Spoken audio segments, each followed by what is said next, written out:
está ya en nuestros estudios el congresista Richard Arce. Él es congresista de Nuevo Perú, además es vocero de esta bancada en el Parlamento, representa a Apurímac, que ha tenido la gentileza de venir esta mañana a conversar con nosotros. Congresista Arce, qué gusto saludarlo, muy buenos días.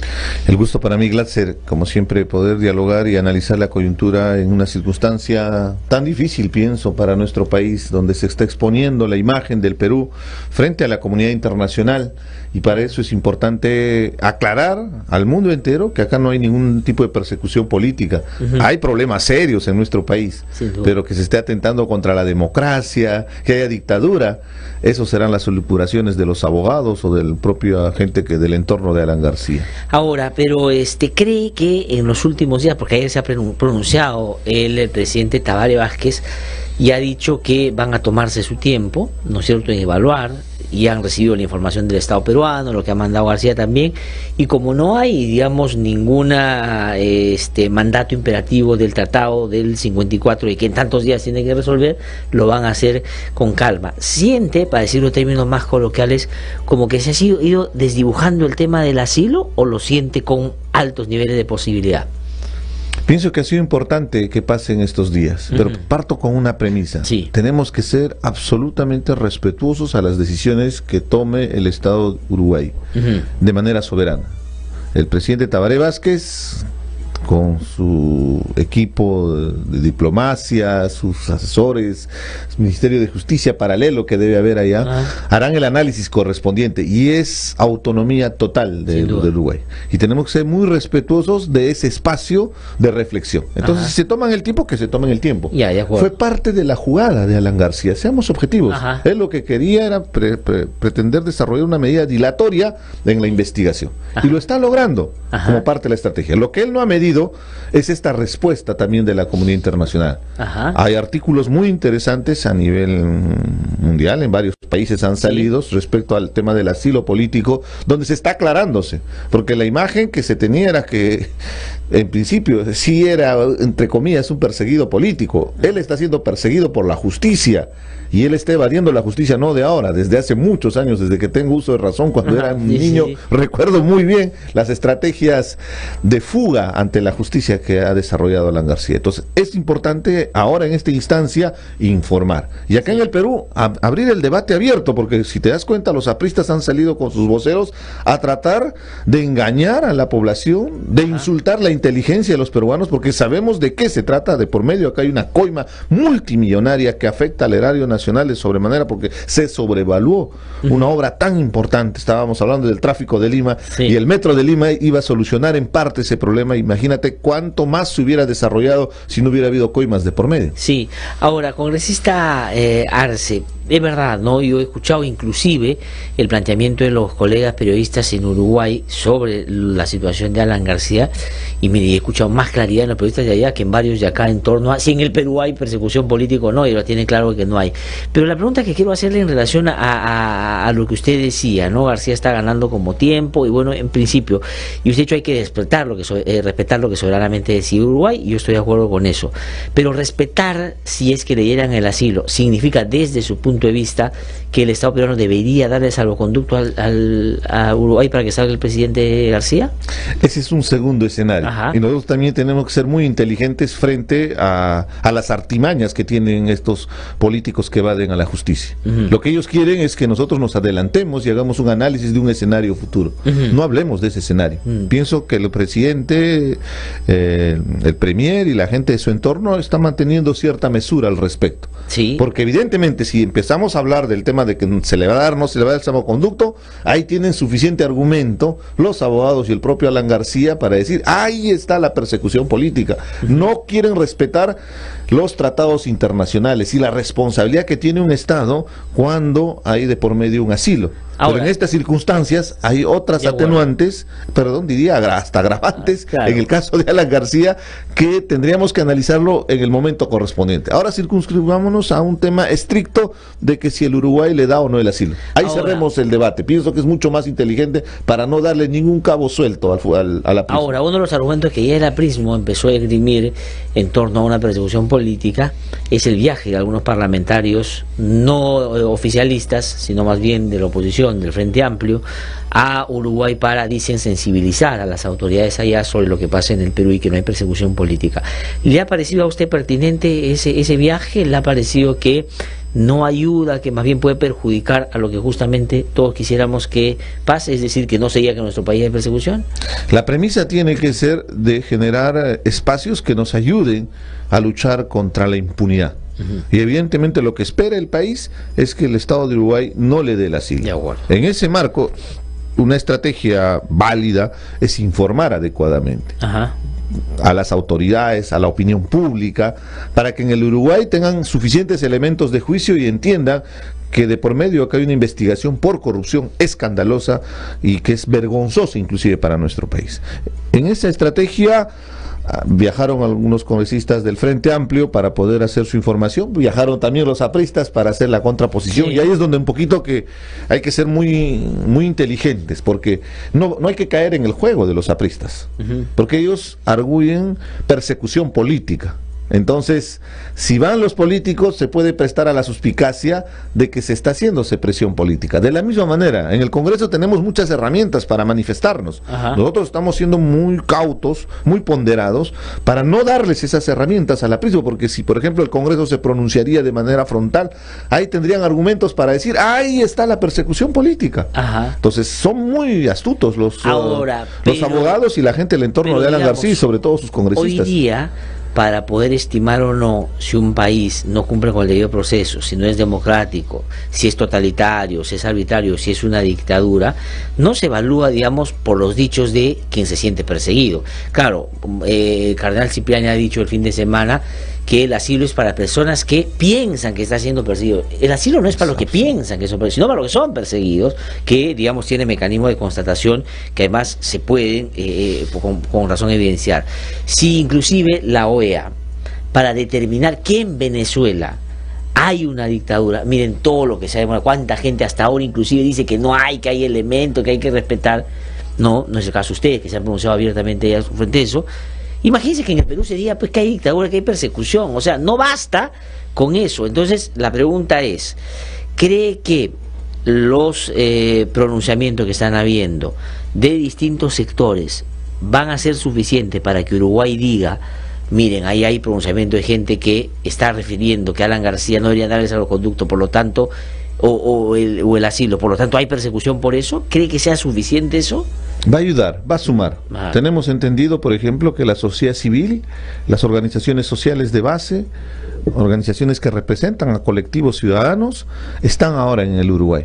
Y nosotros estuvimos dialogando con ellos en su momento para acompañarlos en este periplo al Uruguay. Y eso era importante, para que también se manifiesten en otras esferas, en otros espacios, que ayuden a entender a la opinión pública del Uruguay que es importante que no se le dé el asilo político a Alan García. Entonces, esto suma.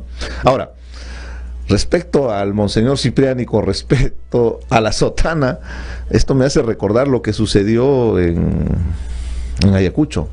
Hubo mucha gente que tocaba la puerta pidiendo auxilio en plena época terrible de violación flagrante a los derechos humanos, y él no abría la puerta de... Tenía un letrero en la puerta que decía, aquí no se ven casos de derechos humanos. O sea, entonces creo que esa es la mejor respuesta de la visión que él tiene respecto a la realidad. Es una negación permanente, inclusive sería hasta anticristiano, porque por principios que están establecidos en la Biblia hay la solidaridad, la empatía frente a unas circunstancias tan difíciles, ¿no? Que evidentemente de Cipriani es muy poco lo que podemos tener como expectativa. Y se lo digo con todo respeto al cargo que él tiene, pero bastante él está criticable. Haciendo aseveraciones políticas, y una vez que las hace, se somete a la deliberación política también, y tiene que saber recoger las opiniones adversas que hay sobre lo que está diciendo, porque lo que ha hecho el fin de semana es política, salir a argumentar. No, pero es una negación a la realidad. Claro, pero no. Es como lo que hizo en Ayacucho. Él negaba una realidad. Estaban matando civiles, también estaban matando campesinos, se morían militares también, de ambos lados. Y él lo que hacía era negar esa realidad, con ese mensajito que ponía en la puerta, y en vez de hacer un activismo, ahí sí se requería su activismo político y se requería valentía.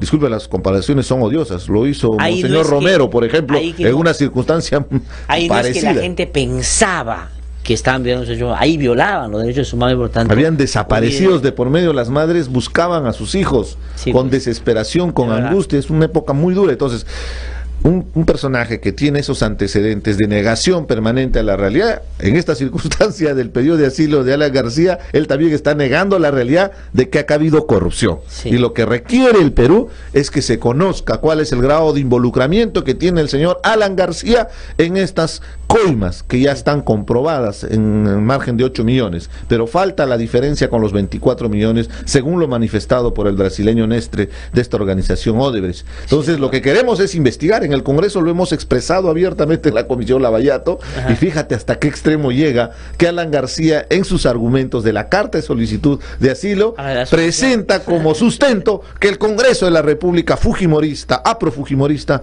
lo ha absolvido.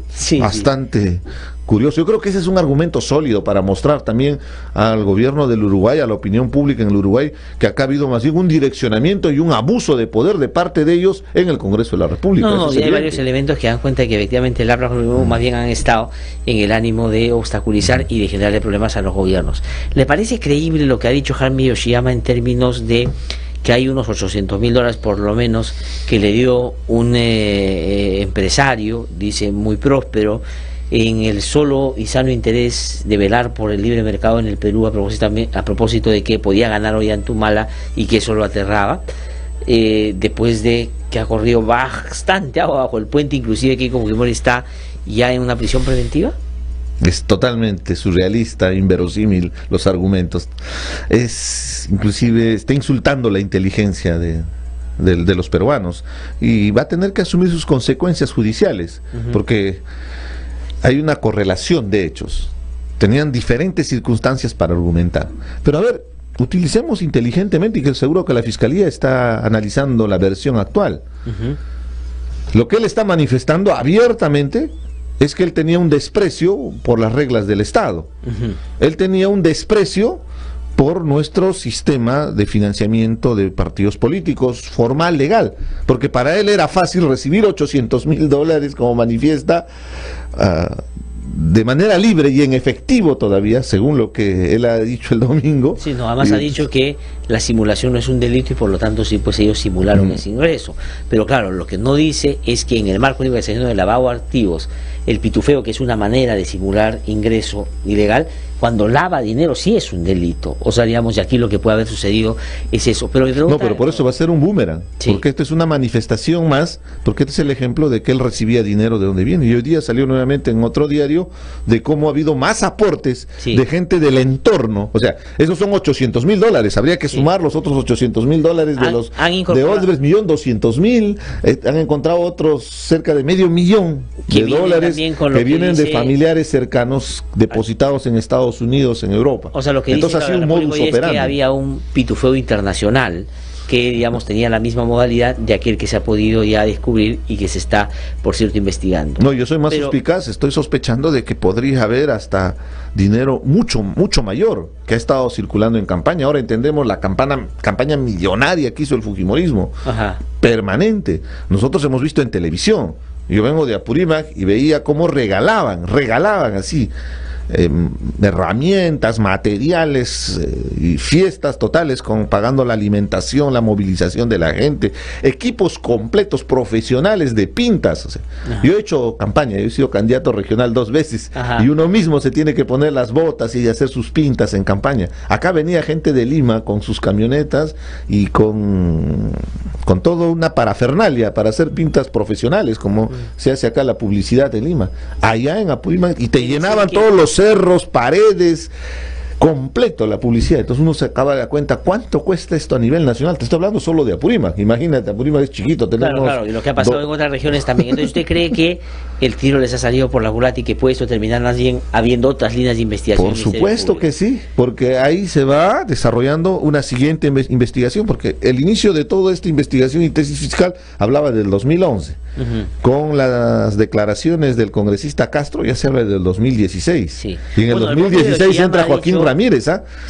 Nos estamos olvidando de Joaquín Ramírez, porque ahí hay una versión que también se tiene que demostrar evidentemente, pero que él le manifestaba abiertamente que él le había lavado 14 millones, lo dijo en en estos famosos audios que salieron en la última semana de la primera vuelta, segunda vuelta sí, bueno, de las hay elecciones. un testigo que, digamos, tiene vínculos con la DEA, que dice que Joaquín Ramírez lo buscó y dijo que lo que quería era lavar por lo menos 15 millones que Keiko Fujimori le había pedido y que iban a emprender un negocio de aviación para tratar y de grifos para tratar de lavar ese dinero. Voy al Congreso de nuevo y le pregunto por la situación vergonzosa desde mi punto de vista de Edwin Donaire, y que ha puesto al Congreso de la República en una actitud de clara rebeldía frente a un mandato expreso de la Corte Suprema y el Poder Judicial.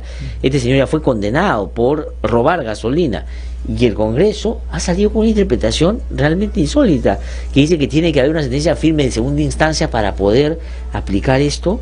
Eso es ánimo de blindaje, me parece. ¿Cuál es la posición de Nuevo Perú sobre eso?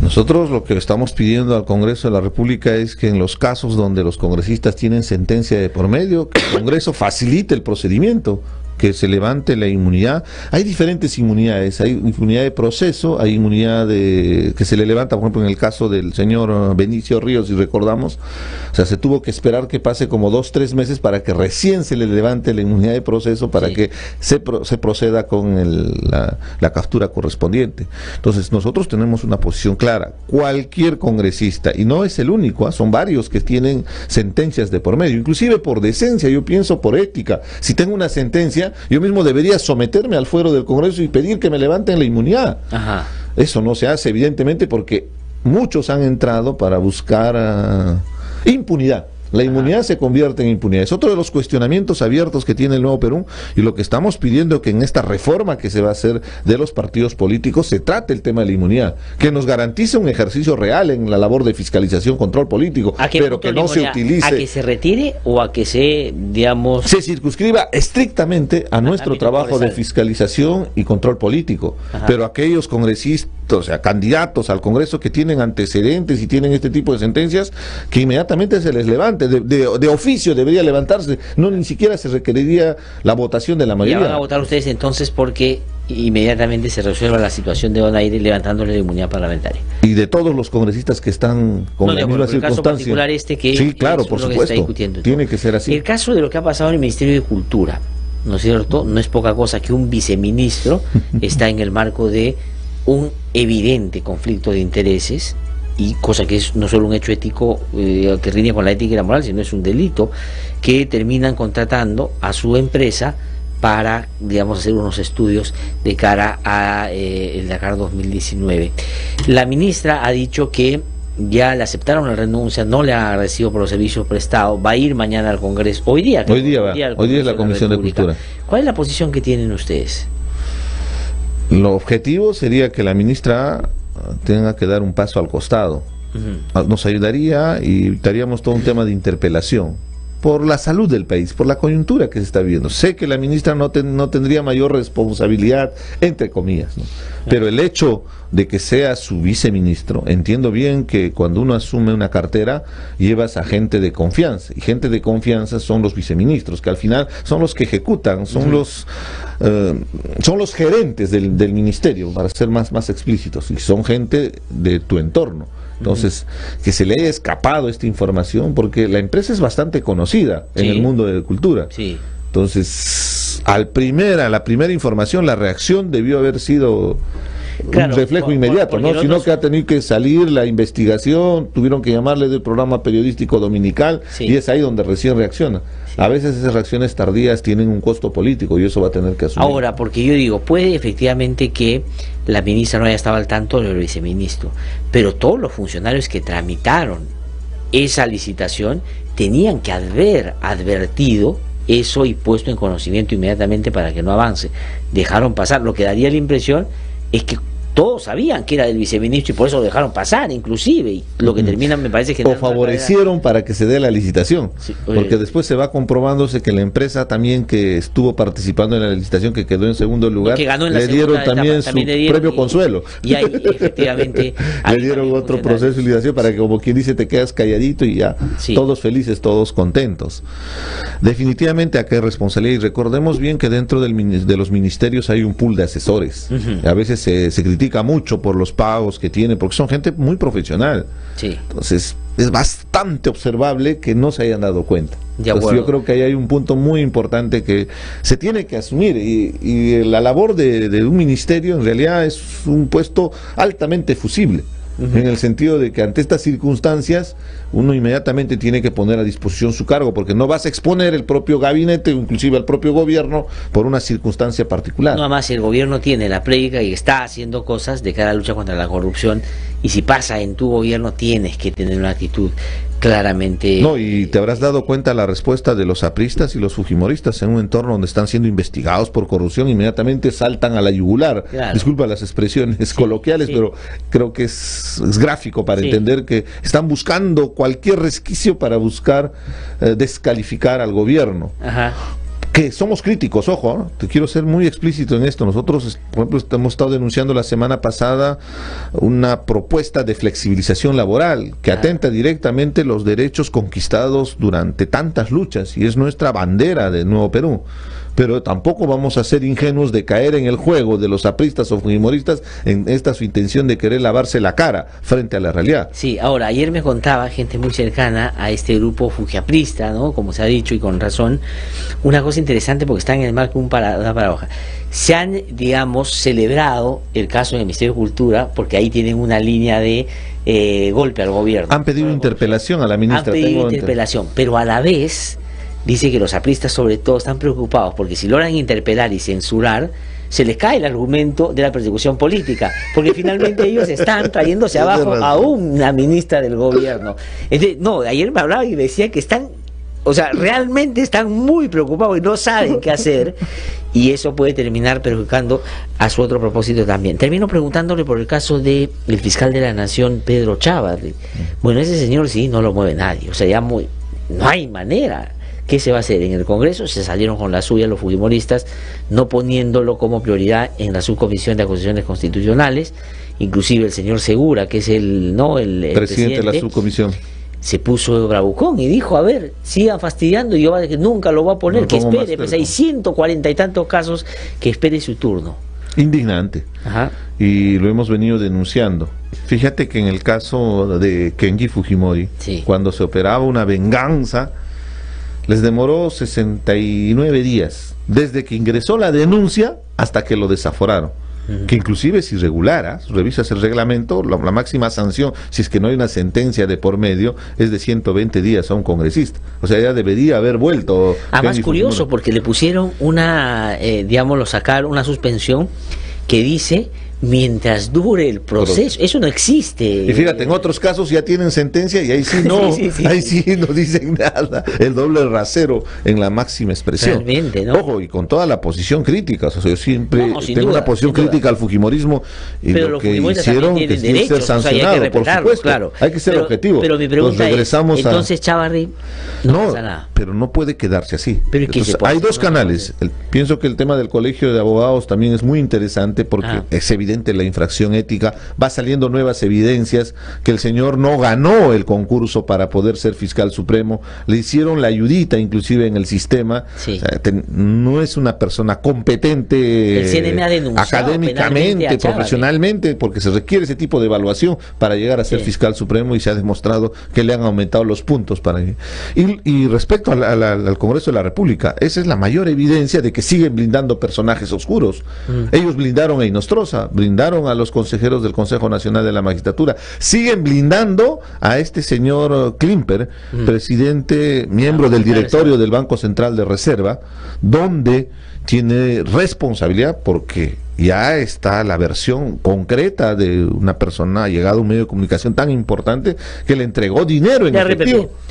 Claro, con nombre y apellido. Entonces, esto es suficiente argumento para que el señor dé un paso al costado. Nosotros hemos presentado documentos y nos siguen aguantando en el fujimorismo. ¿Dónde está la famosa reconciliación de Keiko Fujimori en el momento crítico que estaba pasando? Todo es un cuento. No, además es curioso con lo de Klimper, ahora que lo menciona, porque si Yoshiyama dice que uno le dio 800.000, Odebrecht dice que le dio 1.000.000, hay 500.000 que aparecen por ahí, Klimper le da $210.000 en efectivo al gerente de una radio, o sea, es decir, manejaban en efectivo lluvia de millones, cualquier cantidad de millones. No, pero fíjate a qué grado llegaron. Creo que por eso todas estas versiones abonan la tesis fiscal de que acá ha habido lavado de activos y ese dinero probablemente no es dinero sano. ¿De dónde vendrá? Ahora que vamos detectando denuncias inclusive de narcotráfico, porque hay asociaciones a Fuerza Popular en el tema, hay denuncias de por medio, de minería ilegal, vaya a saber Dios ¿de dónde viene esa qué más se puede tener? Y entendiendo que lo que se descubre es una arista de la realidad. Sí. ¿Qué más habrá detrás de todo este dinero que manejaron en campaña? Un negocio redondo, la política. Por eso nosotros estamos manifestando que estamos viviendo una crisis de los partidos políticos y se debería levantar la inscripción de todos los partidos políticos. O bien se han convertido en franquicias, o bien son mafias. Lo que ¿A qué se refiere que deberían levantarse todos? Para ordenar el escenario político, o sea, porque los partidos... Claro, para que hagamos una verdadera reforma electoral que permita garantizar, por ejemplo, que se quita... Tienen que volver a inscribirse. Claro, bajo otro procedimiento, porque esto de las firmas, con lo de Podemos, acabamos de ver el fin de semana, es prácticamente otro negocio, el tema de juntar firmas. O sea, el que tiene plata en este país puede participar electoralmente. Es un atentado flagrante a nuestra democracia, porque los partidos políticos es el instrumento, es el medio para llegar a ser gobierno. Congresista Richard Arce, muchísimas gracias por haber venido a conversar con nosotros. No, gracias, muy amable, como siempre, congresista muy amable. De la bancada y vocero de la bancada del Nuevo Perú ha estado con nosotros. Vamos a una pausa, regresamos en un instante. Viene nuestra parte cultural, viene Mandongo Mujica y va a estar Jean-Pierre Mané con nosotros también más adelante, así que está a donde no perderse. Vamos a una pausa y regresamos en un instante.